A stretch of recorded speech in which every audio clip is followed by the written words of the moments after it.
All right, let's dim the lights and step right into the shoes of a noir detective for today's explainer. We are deconstructing a seriously masterfully crafted murder mystery, the ghost of Blackwood Manor.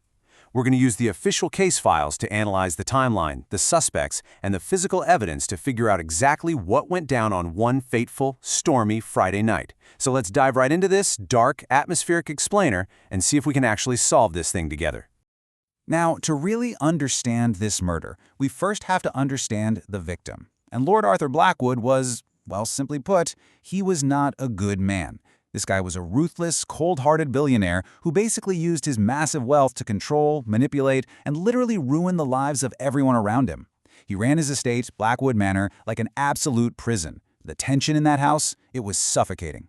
And on the night of Friday, May 22nd, that tension finally snapped. Okay, let's look at the actual crime scene. At exactly 22:10 p.m., Lord Blackwood is found dead, sitting bolt upright in his leather armchair with this twisted expression of total agony. The autopsy? It confirms death by cyanide poisoning.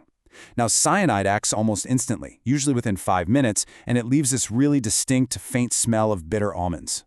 Aside from that, we've got a half-empty glass of expensive red wine, some super suspicious white powder scattered on the floor, and to top it all off, a violent thunderstorm raging outside, effectively trapping everyone indoors. So based on the strict timeline of how fast that poison works and where everyone in the household was at the time, the police have narrowed this down to exactly 4 suspects. Yep, just 4 people were anywhere near that private study between 2150 and 2200. To find our killer, we're going to methodically investigate every single one of them. We'll cross-examine their alibis and try to spot that one fatal flaw in their story. First things first, let's talk motives. Every single person in that manor had a massive, life-altering reason to want the billionaire dead. I mean, we've got Lady Eleanor, the ambitious wife, staring down a divorce that would leave her completely penniless. Then there's Dr. Julian Vance, the quiet personal physician who was literally just caught embezzling millions. We have Victor Starling, his business partner, totally bankrupted after Blackwood suddenly withdrew his investments. And finally, Thomas Finch, the deeply resentful butler who'd been abused for 20 years and was furious about his daughter being wrongfully fired. The motive matrix is completely full. Literally anyone on this list could have done it. All right, let's start with suspect number 1, Lady Eleanor, and see how her story holds up. She claims she was up in her bedroom applying makeup for a gala. But the physical evidence is definitely telling a different story. Her face powder container is completely missing, and investigators actually found white chemical residue on her fingers. Plus, remember that weird white powder scattered on the floor of the crime scene right near the desk? It honestly seems like a perfect match for cyanide smuggled inside a makeup compact. But hold on, if we dig just a little deeper into the timeline, the whole thing actually clears up.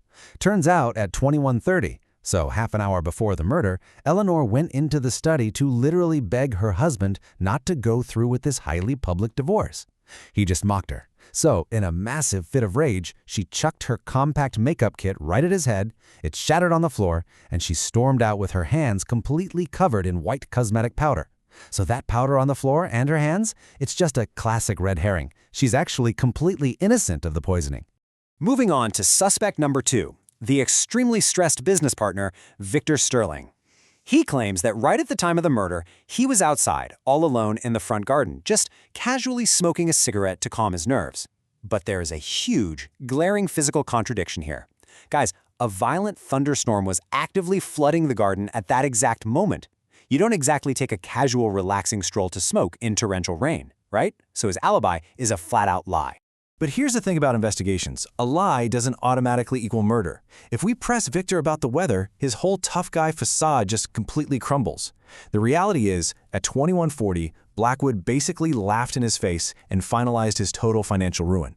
Suicidal and totally panicking, Victor ran out into the pouring rain simply to hide and cry. He completely lost track of time. So yes, he was outside during the murder, but he was drowning in his own despair, not poisoning anyone's wine. We can confidently cross Victor off the list. All right, 2 down. That brings us to suspect number 3, Thomas Finch, the deeply resentful butler. He claims he served the wine to Lord Blackwood's room at exactly 21:50 and then immediately went off to clean the grand hall. Now, the suspicion here is massive. He's harboring a 20-year grudge, and more importantly, he is literally the only person who physically handled that poison chalice. He delivered the murder weapon directly to the victim. To the police, this looks like an open and shut case. But wait, Thomas actually has a pretty huge secret to drop on us. As he was walking back down the dark hallway after delivering what was at the time unpoisoned wine at 2150, he becomes our star witness.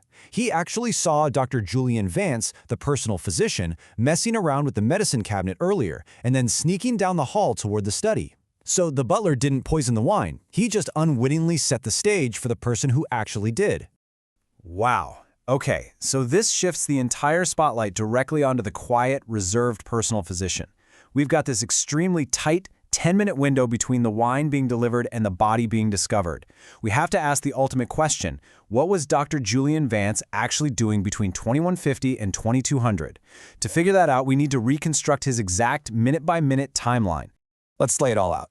At 2100, Lord Blackwood confronted Dr. Vance in the study, revealing he had hard proof of the doctor's multi-million-dollar embezzlement and promised to call the cops at sunrise. Terrified, Vance slips into his medical room and steals a lethal dose of liquid cyanide. Cut to 2150, just like Thomas the butler saw, Vance sneaks toward the study. At 2153, under the pretense of just doing a routine blood pressure check, Vance pours that cyanide into the freshly delivered wine, telling Blackwood to drink it to calm his nerves. And finally, at 2155, Vance bolts to the kitchen to establish his alibi while the instant-acting poison does its terrifying work. And this is where the whole thing completely unravels, giving us our final piece of evidence. Dr. Vance calmly claims he was in the kitchen the whole time boiling herbal medicine for Lord Blackwood's chronic pain. Sounds plausible, right? But there is one absolutely devastating detail the doctor totally missed. The mansion's kitchen gas stove literally had a giant tag on it that read, "Broken and out of order since 1800. So, putting our detective hats on, you just look at the doctor and ask one simple, devastating question. Julian, if the gas stove was physically broken and ice cold for the last 4 hours, how on earth could you possibly be boiling anything? It's literally a physical impossibility. Boom! The alibi is officially shattered. Confronted with this undeniable, hard physical evidence, that calm, intellectual facade completely drops.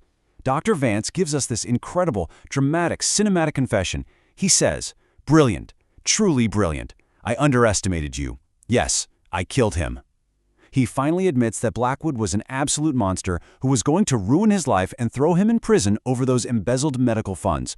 Funds that Vance claims he was actually using to treat poor patients who couldn't afford care. And then he admits his fatal flaw. "I forgot that the wretched stove was broken. A stupid, careless mistake. He drank the wine, and he got exactly what he deserved." It's crazy when you think about it. This seemingly perfect, brilliant murder plan crumbled over a completely mundane maintenance issue. Dr. Vance's whole plan was to boil herbal tea to create this flawless alibi. Instead, he walks into the kitchen, realizes the stove is completely dead, and just panics. He was forced to just stand there, in the pitch black, waiting for 5 agonizing minutes, knowing that just down the hall, Lord Blackwood was drinking that poison wine and dying in his chair.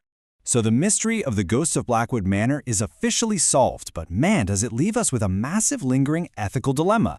Look, Lord Blackwood was a tyrant, he abused his staff, he ruined his partners, he tormented his own wife. Dr. Vance definitely committed cold-blooded murder, for sure, but he did it to protect himself and the poor patients he was secretly funding. So as we wrap up this explainer, I want to leave you with this final thought to ponder. In a manor entirely populated by victims of a cruel billionaire, was Dr. Julian Vance simply a desperate murderer, or was he, in a twisted, dark kind of way, their savior? Think about that, and I'll catch you in the next explainer.